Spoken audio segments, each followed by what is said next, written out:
Hello, hello, hello, my friends. Hope you are all well. So, the reason why I decided to talk about this today is because as social media is becoming more and more prevalent in our lives, and especially as more Gen Z is entering healthcare positions, Gen Z is used to posting pretty much everything online, and it's something that we have to be very, very careful with. Even as millennials, there have been situations where individuals post things that they shouldn't be posting. So it's something that we can learn from. So there was a situation in Miami where a hospital staff member shared unauthorized photos of dying patient on social media, and they the father is suing. This was an 18-year-old patient, and Jose Lopez is the father. He was informed by HCA Florida Kendall Hospital that an emergency room worker, now they don't state what this person's position was. They don't state if it was a nurse, a tech, or what they were doing, but an ED worker posted a photo on social media, and I did a little bit of a deep dive, and this person had posted this picture on social media. They used emojis for privacy sake, and they had posted something like "Stay safe." This Memorial Day weekend, right? So the purpose of posting this picture was, I believe, like awareness, like stay safe. But there's an important distinction there that even with the post, even with using emojis to cover up this person's face, remember that if there's any way that the patient can be identified, you are violating HIPAA. And if you're not in healthcare, HIPAA is the Health Insurance Portability and Accountability Act. And again, we don't know if this person had a license, but if you're a nurse and you violate HIPAA, you could potentially lose your license. You work too hard to violate HIPAA unknowingly or innocently enough, and then you lose your license. So if you're just joining us, I'm just discussing proper social media etiquette so that you don't lose your license, so that you don't get in trouble, you don't lose your job, right? And even if you don't lose your license, you could potentially end up getting fired. So this emergency room worker posted this picture on social media of the teenager in the operating room a few weeks before he died. The hospital worker posted the unauthorized photo of Lopez's son on Instagram on May 28th, shortly before he was airlifted to the emergency room for treatment of his injuries in a motorcycle accident. The employee posted the photo with emoji symbols and tagged a coworker in the post. So the father is now suing HCA Florida Kendall Hospital in Miami-Dade on counts for medical privacy violations, negligence, and infliction of emotional distress. The public display of horrific images has caused and will continue to cause immeasurable, profound grief. The grotesque conduct is shocking to the conscience. Keep in mind that this is the worst day of some of their lives, right? Of some of these patients' lives that they're in the hospital. And then to have someone take a picture of them, I mean, can you imagine if you're in the hospital and someone takes a picture of you, how violated you would feel and how, especially if you're the family member. So this person was unconscious, but how you would feel as a family member looking back and seeing like, wow, they took a picture of this. And like I said, I can see it from both viewpoints, right? The person that actually posted these pictures, maybe they have no ill intention and they posted it as awareness, like be careful, this is the kind of things that we're seeing. But if you don't have permission from the family, you can't post it. And even if you get verbal permission, remember in healthcare we always say if it's not documented, it didn't happen. Even if the family tells you like, oh yeah, sure, go ahead and post the photos, you have nothing in writing. It's just a verbal contract. They could later say, I never gave them permission.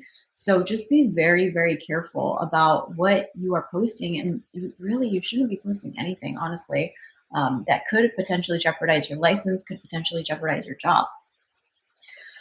So this is just giving details that he was struck by a vehicle, that the driver had allegedly run a red light. The 18-year-old never regained consciousness, but he passed away in June. And the father was notified. A hospital privacy official informed Lopez about the social media post the day his son was taken off life support, according to the complaint. In an apology letter, the hospital acknowledged that the employee had impinged on Lopez's son's medical privacy. The letter noted that the posted picture had been removed from the employee's social media and that the hospital was retraining its staff on patient privacy matters.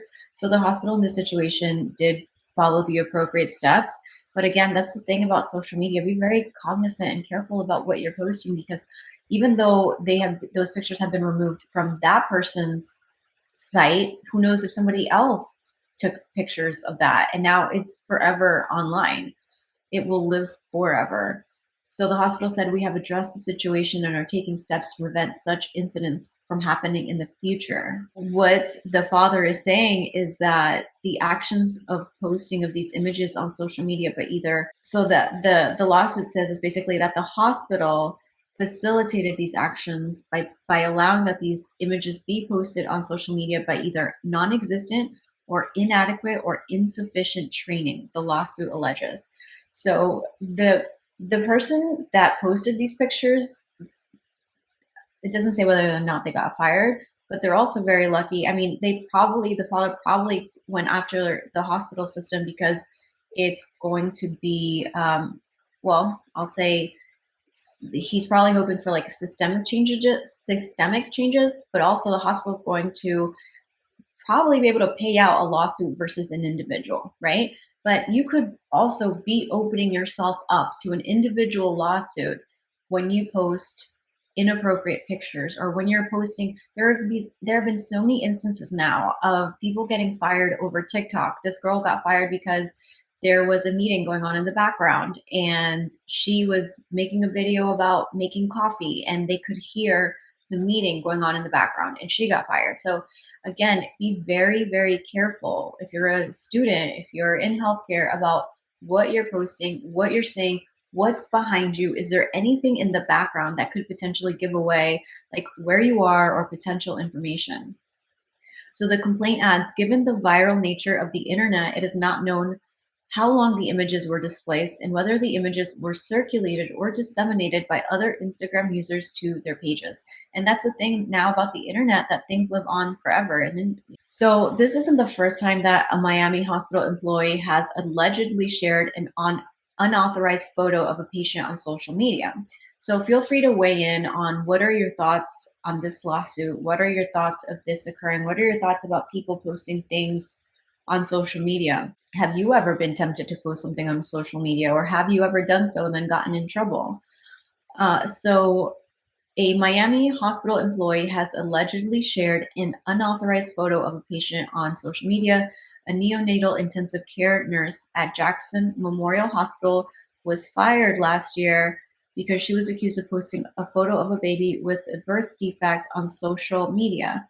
The post showed the baby suffering from I looked up how to say it, double check how to say this, gastroschisis. It's one of those big words. The post showed the baby suffering from gastroschisis, a medical condition where the intestines are exposed. So keep in mind, right? Just put yourself in from this perspective. You get your dream job at a neonatal at the NICU, right? Which can be hard to get one of those jobs. And then you get fired because you posted this picture. Now, again, the nurse's intentions could have been completely innocent. Like, wow, this is a condition that we don't encounter every day. Let me post it on social media for social awareness. Maybe she covered the picture with emojis again, but please be very, very careful. So Kay Shu said, wow, privacy, please.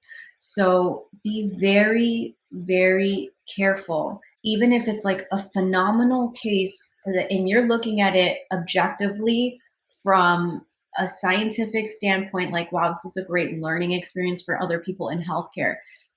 It's a HIPAA violation. You don't have permission from the family. And again, even if you did, I would say don't do it. There have been situations, right? I work in mental health.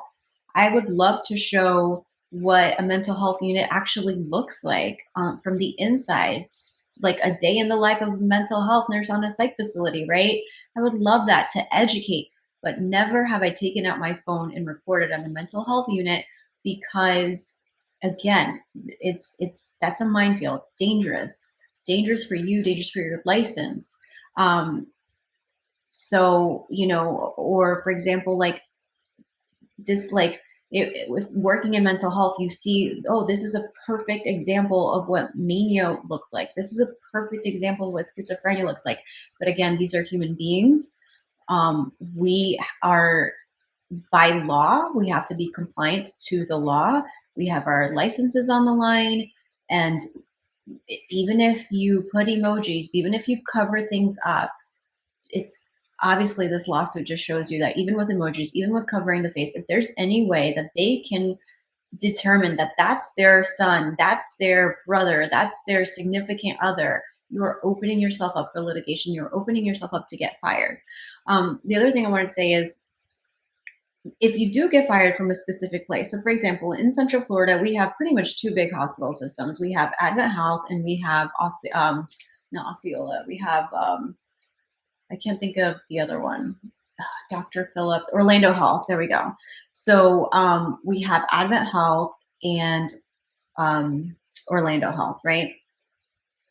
So if you get fired from Advent Health, all of a sudden you are now going to be blacklisted from all the other campuses. So you are shedding opportunities for yourself on 50% of the hospitals that will hire you.